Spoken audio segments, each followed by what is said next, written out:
Assalamualaikum warahmatullahi wabarakatuh. Selamat pagi anak-anak.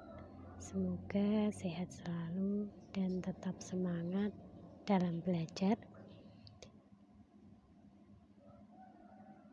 Pertama, saya mau memperkenalkan diri. Nama saya Ibu Khotimatus Saadah, biasa dipanggil Bu Ima. Untuk kali ini Bu Ima akan menemani belajar anak-anak di mata pelajaran prakarya. Apa sih prakarya itu? Apa sih pengertian prakarya dan kewirausahaan? Kenapa sih kita harus mempelajari prakarya? Ada yang tahu anak-anak? Sebelum pembelajaran lebih lanjut, untuk pertemuan kali ini Bu Ima akan menjelaskan gambaran dari pembelajaran prakarya itu. Oke. Prakarya dan kewirausahaan. Ini mata pelajarannya. Apa sih prakarya? Prakarya berasal dari dua kata. Kata yang pertama adalah pra, yang artinya sebelum. Dan kata yang kedua adalah karya, yang artinya hasil kerja. Lalu apa sih prakarya itu? Prakarya adalah hasil kerja yang belum jadi. Jadi, prakarya ini masih sebatas konsep, masih sebatas sketsa yang belum matang atau prototipe. Nah, kenapa dikatakan belum jadi dan belum matang? Karena satu, prakarya itu masih berupa konsep atau model dan prototipe. Yang kedua, belum mempunyai target pemasaran dan penjualan. Yang ketiga, belum ada penggunanya atau konsumen.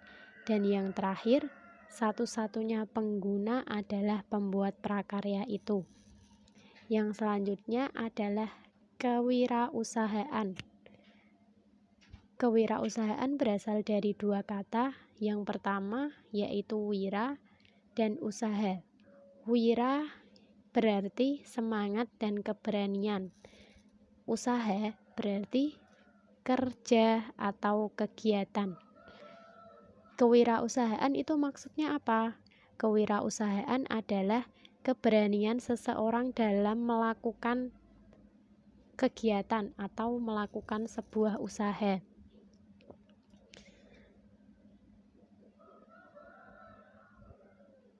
Orang yang melakukan kewirausahaan disebut seorang wirausaha, atau sekarang lebih sering dikenal dengan bahasa entrepreneurship.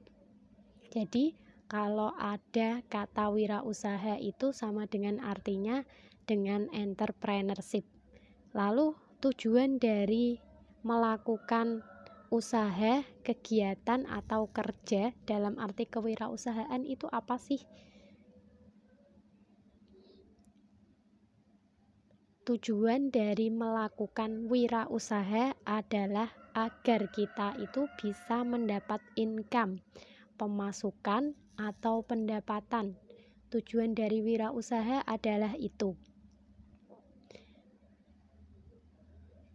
Selanjutnya, tadi sudah dijelaskan pengertian prakarya dan kewirausahaan. Lalu maksudnya apa sih prakarya dan kewirausahaan itu yang kita sebut dengan PKWU? Jadi, prakarya dan kewirausahaan adalah keberanian seseorang dalam melakukan suatu kegiatan usaha dari produk yang belum jadi menjadi produk yang siap pakai, sehingga produk tersebut bisa menghasilkan pendapatan. Jadi, kata kunci dalam materi prakarya yaitu melakukan kegiatan suatu usaha. Jadi, kita itu belajar untuk melakukan suatu kegiatan usaha yang berupa produk. Nah, produk itu belum jadi menjadi produk yang siap pakai untuk dijual dan menghasilkan pendapatan. Ini maksud dari prakarya dan kewirausahaan. Nah, seorang wirausaha harus mempunyai 2 sifat. Kunci dari seseorang menjadi wirausaha. Yang pertama yaitu kreatif. Yang kedua, inovasi. Apa sih kreatif itu? Kunci dalam mempelajari dan menjadi wirausaha, sifat yang harus dimiliki seseorang ketika ingin menjadi wirausaha ada 2, harus memperhatikan 2 sikap itu. Yang pertama adalah memiliki sikap kreatif. Yang kedua, harus memiliki sifat inovasi. Apa sih kreatif dan inovasi? Contohnya seperti apa sih kreatif dan inovasi itu? Kreatif artinya memiliki daya cipta, memiliki kemampuan untuk menciptakan. Sedangkan inovasi adalah membuat sesuatu yang baru dan berbeda. Saya contohkan produk jilbab. Jilbab pada umumnya itu yang kita kenal adalah jilbab segi 4. Lalu agar jilbab segi 4 itu ada perbedaan dari produk-produk yang lain itu, maka harus ada sikap kreatif dan inovasi dari seorang wirausaha itu. Jadi bagaimana jilbab yang awalnya dikenal sebagai jilbab hanya segi 4 yang biasa itu, lalu kita kreatifkan, kita inovasikan. Misalkan kita tambahkan payet atau sulam, itu merupakan tambahan atau menciptakan, berarti itu masuknya adalah kreatif. Nah, kalau biasanya segi 4 yang kita kenal adalah segi 4, lalu bagaimana agar jilbab itu berbeda dari segi 4? Maksudnya kita bisa menciptakan dengan model yang lain. Sekarang yang keluar adalah himar, misalkan instan. Nah, itu adalah bagian dari inovasi, yang mana kreatif dan inovasi ini akan menciptakan nilai jual yang lebih. Kalau biasanya jilbab segi 4 biasa itu hanya berharga 10.000, tetapi kalau kita memiliki sifat kreatif dan inovasi, kita tambahkan payet, kita buat model yang berbeda, itu nilai tambahnya akan bertambah.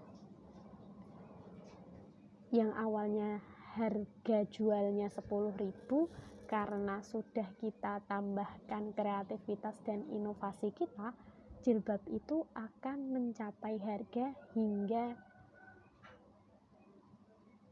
15 atau 20.000. Itu kreatif dan inovasi. Lah, kenapa sih anak-anak harus mempelajari prakarya dan kewirausahaan?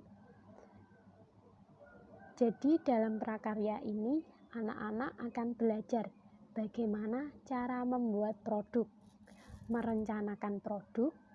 Jadi yang harus disiapkan, yang harus direncanakan dalam sebuah produk itu apa saja.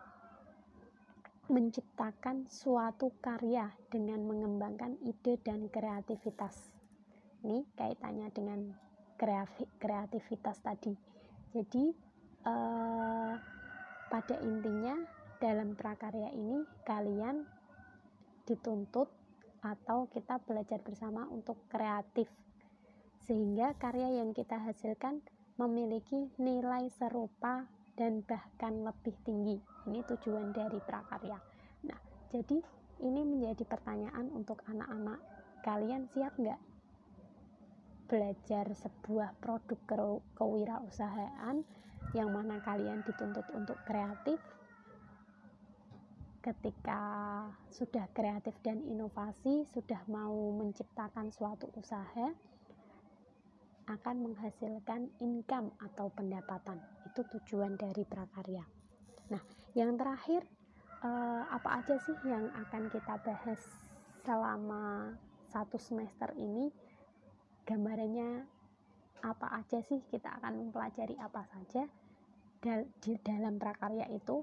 Jadi ada 4 bab atau 4 hal yang akan kita pelajari dalam mata pelajaran prakarya ini. Yang pertama adalah kita akan belajar tentang kerajinan atau yang biasa kita sebut dengan keterampilan. Ini mungkin kalian menjadi hal yang biasa, mungkin di MI atau MTS kalian sering diberi tugas di pelajaran kesenian, mungkin membuat prakarya, membuat kerajinan apa, dan ini nanti dalam prakarya akan kita kembangkan lagi.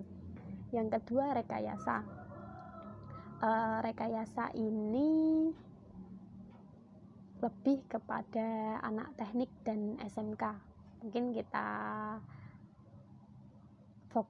tidak fokus pada rekayasa ini. Yang ketiga, budidaya, dan yang terakhir adalah pengolahan. Pengolahan ini bisa pengolahan makanan, bisa pengolahan hewan. Jadi dalam prakarya ini kita akan membahas 4 ruang lingkup ini.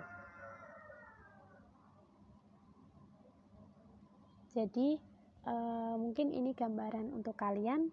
Kalian harus mengetahui kerajinan, rekayasa, budidaya, dan pengolahan. Gimana anak-anak? Kira-kira kalian punya cita-cita untuk menjadi wirausahaan atau tidak? Kalian tertarik dengan materi prakarya atau tidak? Ini hanya gambaran awal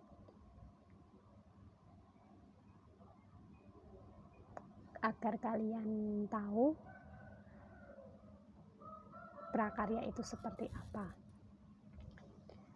Mungkin itu dulu yang bisa Bu Ima sampaikan. Kita sambung di pertemuan selanjutnya. Demikian dari Bu Ima, kurang dan lebihnya mohon maaf. Wallahul muwaffiq ila aqwamit thoriq. Wassalamualaikum warahmatullahi wabarakatuh.